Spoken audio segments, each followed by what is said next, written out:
14th century, the Black Death swept across a Europe ridden with famine and war.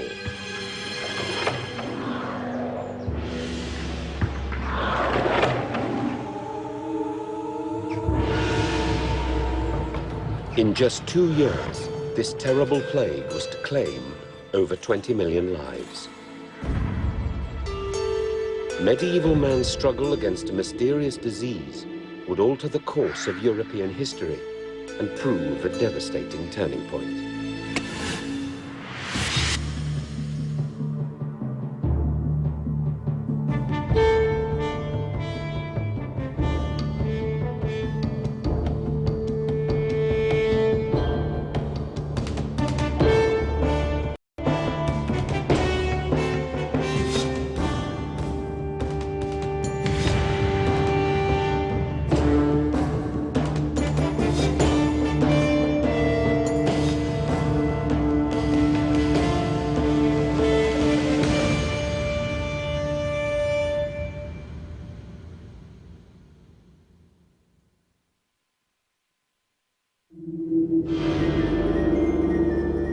In a remote lake region of Central Asia, the Bacillus Yersinia pestis lay for hundreds of years in the blood of wild rodents. Then, in 1338, a drought or an earthquake violently disturbed the balance of nature. Driven from its natural habitat, the bacillus began a deadly exodus.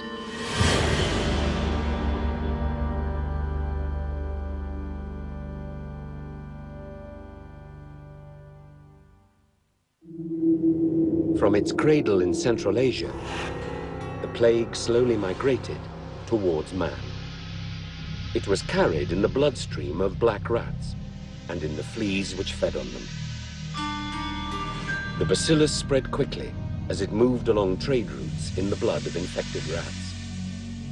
With it came the plague, spreading like a deadly river of death, first into China and then south into India and west into Egypt and Asia Minor. Within 8 years, it had reached the Crimea.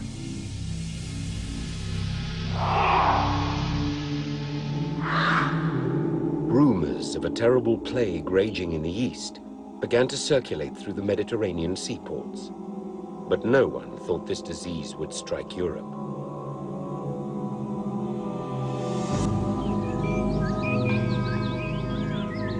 A group of Italian merchants, expelled from their trading post of Tana, had taken refuge in the fortified city of Caffa on the Black Sea.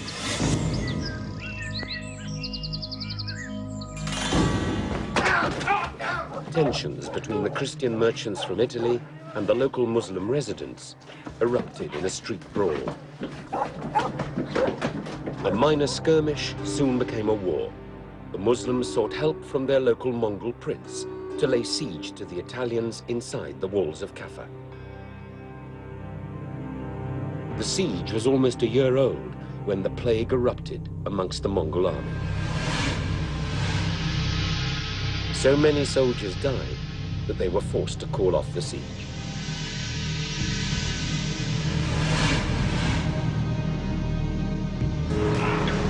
But before they withdrew, the prince came up with a deadly plan, one of the first and most highly effective forms of germ warfare.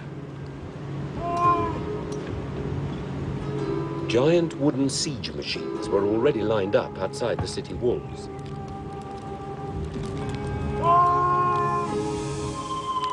Now, the Mongol prince ordered his troops to load the catapults with a deadly new missile.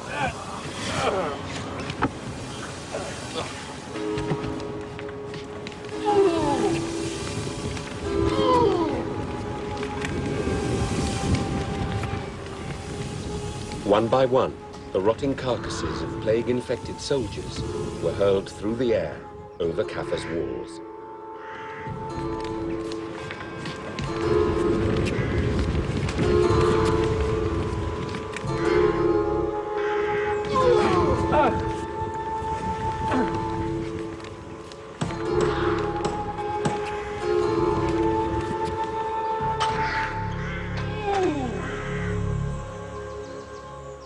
What seemed like mountains of dead were thrown into the city.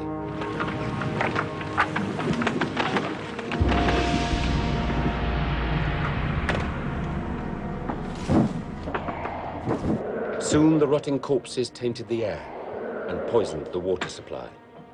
Within days, the people inside the walls of Kaffa began to die.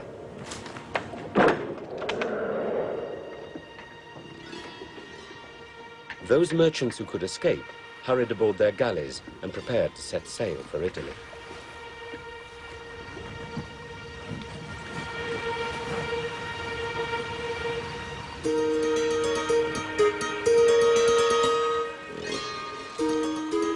Flea-infested rats climbed the mooring ropes and hid in the holds of the ships that were heading for the Mediterranean.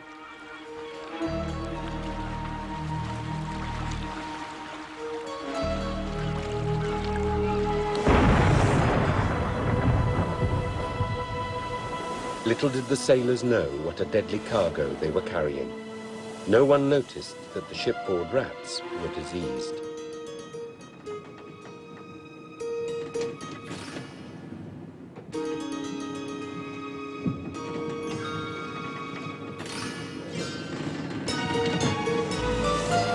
The galleys sailed from port to port on their long journey back to Italy, but no one would let them dock when it was seen that the sailors were dying.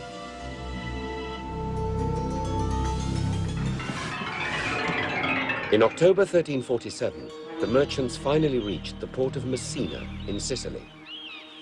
The terrified harbour masters tried to isolate the ships, but it was already too late. Even as the first mooring ropes were being tied, the rats were making their way ashore.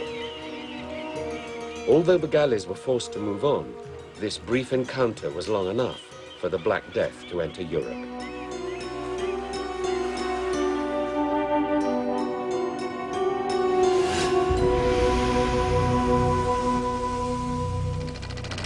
Europe in 1348 was already overpopulated and beset with problems.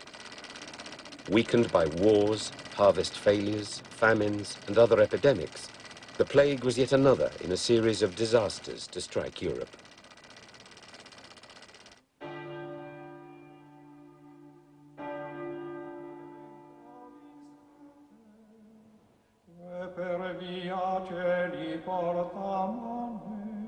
Churches were centers of learning, with unquestioned authority over the population.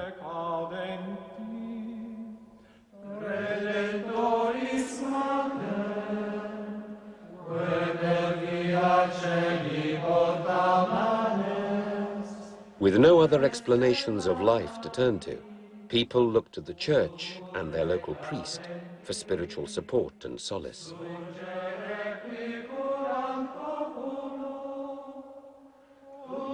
Michael of Piazza, a Franciscan friar, received news of the outbreak of plague just days after its arrival in Sicily. He prayed to God that the disease would not spread.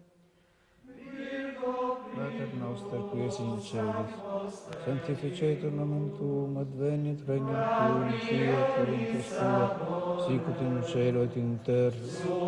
Panem nostrum libera nos a malo. Amen. But his prayers were not answered. Within days, everyone who had had any contact with the dying sailors was dead. After a week, the plague had spread throughout the city of Messina. Carts loaded with corpses arrived at the churches almost by the hour. Men were borne to burial by day and night, with only a short service. The houses of the dead were shut up, for no one dared enter them. Those living in already overcrowded houses were oblivious to the arrival of the infected black rats. Fleas thrived in the filth and clung to the clothes of the dead, which were then sold or passed on. When anyone who is infected by the disease dies, all who visit him or do business with him, or even carry him to the grave, quickly follow him there. As the plague spread into the surrounding countryside, it was clear that no one was safe. Within a month, the Black Death had spread throughout Sicily. Friar Michael set off on a journey round the island. Believing the plague was decreed by God and that man should not oppose it, he hoped to bring spiritual comfort to the sick. Many priests had already died, but Michael was one of the few who would survive the plague and live to describe its horrors. On the day the victim was stricken, blisters and boils appeared on the arms, legs, and neck. They so weakened and tormented his body that he had to take to his bed. Soon the boils grew to the size of a walnut, then to that of a hen's egg or a goose's egg, and they were exceedingly painful. The sickness lasted 3 days. By the 4th day, the plague had claimed another victim.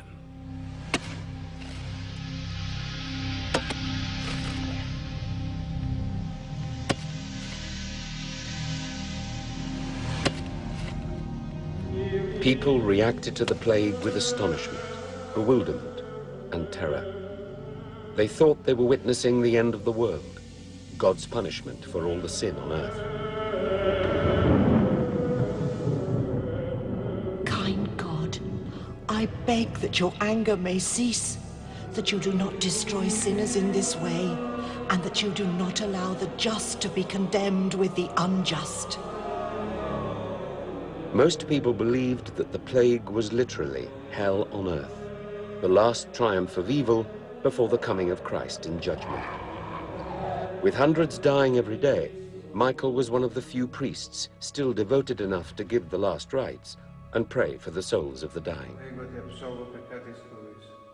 In nomine Patri, Filii, et Spiritus Sancti. Amen.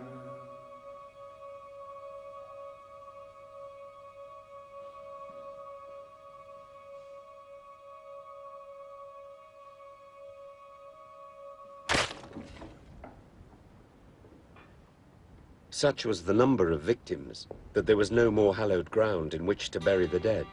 Corpses lay abandoned.